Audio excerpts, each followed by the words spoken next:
If you didn't know, the real estate market is getting a little bit crazy right now. So I just wanted to run through a couple different stats with you and show you a recent update for this month, which is October. After I go through the statistics, I'm going to show you some of the challenges that people are having right now when it comes to getting their house sold, and I'm going to show you what you can do to overcome those challenges. First thing I want to touch on is the total number of listings, and that is this red line right here. So this is the total number of active listings. This brown line right here is the amount of new listings that are coming onto the market every month. This black line, these are the listings that are sold every month. So you can see things bottomed out with the lowest number of total active listings right here. Looks like around February or March. Interest rates were starting to go up right here, and the amount of listings that were sold every month was also starting to creep down. A lot of home value has to do with very simple supply and demand. If buyers have more options, you're going to have to drive your prices down to be more competitive if you want your house to sell. If you look back at March, there was around 700 homes for sale in the market at that time. So in just about 6 or 7 months, we've seen an almost doubling of the amount of homes on the market. That would be great for buyers, except interest rates have gone up a lot. So that's caused a lot of people to decide not to buy right now. Another key metric is going to be what's called absorption rate. To get the absorption rate, you take the total number of active listings on the market and you divide that by the number of listings that were sold the previous month. It gives you an estimation as to how long the current inventory would last with the current rate that the houses are selling. This curve is going to look very similar to the amount of active listings on the market. We see it bottoming out around February or March at 1 month and going up to over 2 months right now. To give you some context with these numbers, I'm showing you the previous year's graphs as well. Again, we see September 2021 right here. So you see that same bottoming out in the March-April timeframe for the number of listings. Our peak here in 2021 was right around 1,100, and if you remember, we're right about 1,500 right now today. Year over year, there is a significant increase. Last graph I want to show you right here is the sold to list price ratio. This is just the sold price divided by the original list price. Back in April, we were up over 100%.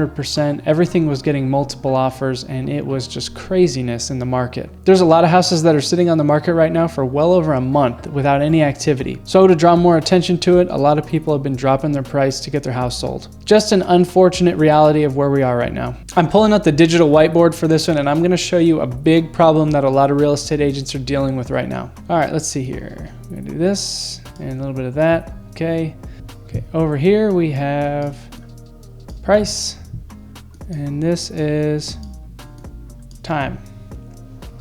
All right, what we had was prices going up for a long time, and we are right in the beginning of this little shift right now. So prices are starting to come back down.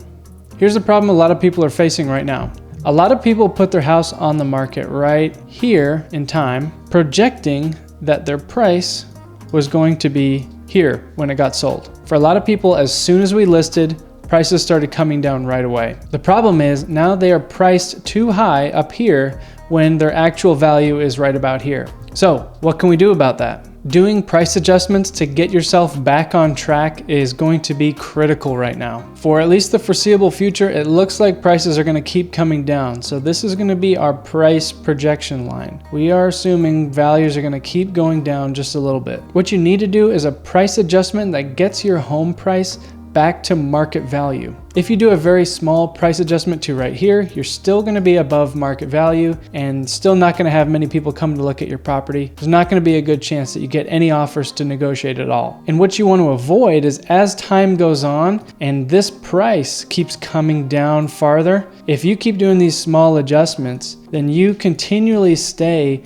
above that value line and you don't actually get your house sold. Because you didn't do that large adjustment here, your price is now here because you rode the top of that line down. What you need to do is get ahead of that price curve to avoid more losses later. To be honest, this is the hardest part of this job right now, is having this conversation with people and telling them that the price needs to come down if we want to get the house sold. Obviously, nobody likes to hear that. It's just a terrible conversation to have and I hate it. But if you're an agent, this is the conversation that you need to be having with your clients. Here's the good news of all this. Most people bought down here and they're selling up here. So even though they're taking a little bit of a price correction right now, they're still getting a net gain over what they bought the property for. If you want to stay on top of what's happening in the market, make sure you subscribe to the channel. And if you have any questions, make sure you leave them in the comments.